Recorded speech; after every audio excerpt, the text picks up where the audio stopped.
এবার বাংলাদেশ থেকে রংপুর এবং চট্টগ্রামকে বিচ্ছিন্ন করার হুমকি দিয়ে উত্তেজনার আগুনে যেন ঘি ঢেলেছেন আসাম রাজ্যের মুখ্যমন্ত্রী হিমন্ত বিশ্ব শর্মা। তিনি বলেছেন, বাংলাদেশেরও দুটি চিকেন নেক রয়েছে এবং দুটি বেশ ঝুঁকিপূর্ণ। সামাজিক যোগাযোগ মাধ্যম এক্সে দেয়া এক পোস্টে তিনি এমন বিতর্কিত মন্তব্য করেন। এরপর থেকে বিভিন্ন মহল বলছে, তার এই মন্তব্য কেবল অযৌক্তিক নয়, বরং একটি স্বাধীন রাষ্ট্রের অখণ্ডতার বিরুদ্ধেও হুমকির শামিল। বিশ্ব শর্মা দাবি করেছেন, ভারতের একটি চিকেন নেক থাকলেও বাংলাদেশের চিকেন নেক আছে দুইটি। তাই যারা ভারতের চিকেন নেক করিডোর নিয়ে নিয়মিত হুমকি দেন, তারা যেন এটাও মনে রাখেন, বাংলাদেশেরও দুইটি চিকেন নেক রয়েছে এবং দুটি আরও বেশি ঝুঁকিপূর্ণ। এমনকি রংপুর আর চট্টগ্রাম বাংলাদেশ থেকে বিচ্ছিন্ন হতে পারে বলেও উল্লেখ করেছেন তিনি। মাঠের অলরাউন্ডার আমি, আর ঘরের অলরাউন্ডার টাইলক্স।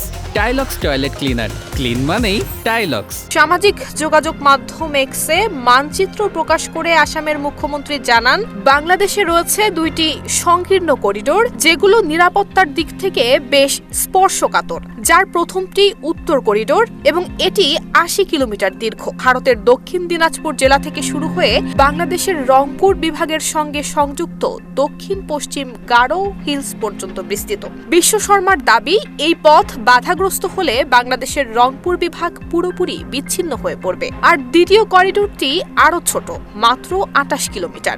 এটি বাংলাদেশের বাণিজ্যিক রাজধানী চট্টগ্রামকে রাজনৈতিক রাজধানী ঢাকার সঙ্গে যুক্ত করেছে। হিমন্তের দাবি, এই করিডোর বাংলাদেশের অর্থনৈতিক এবং রাজনৈতিক প্রাণকেন্দ্রকে সংযুক্ত করেছে। তিনি বলেছেন, ভারতের শিলিগুড়ি করিডোরকে যেমন ঝুঁকিপূর্ণ বলা হয়, ঠিক তেমনি প্রতিবেশী দেশের ভেতরেও রয়েছে এমন সংকীর্ণ করিডোর যা সহজেই বিচ্ছিন্ন হয়ে পড়তে পারে।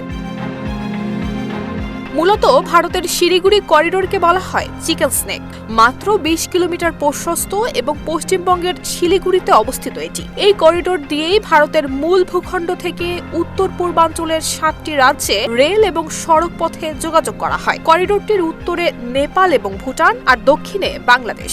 হিমন্ত শর্মা বলেন, এই করিডোর এতটাই কৌশলগত গুরুত্বপূর্ণ যে এটি বিচ্ছিন্ন হলে গোটা উত্তর পূর্ব অঞ্চল ভারতের মূল ভূখণ্ড থেকে আলাদা হয়ে যাবে। তাই তিনি চান, এই করিডোর ঘিরে আরো শক্তিশালী রেল এবং সড়ক অবকাঠামো গড়ে তোলা হোক এবং বিকল্প পথগুলোর সম্ভাবনাও বিবেচনায় নেওয়া হোক, যদি তা প্রকৌশলগতভাবে চ্যালেঞ্জিং হয়।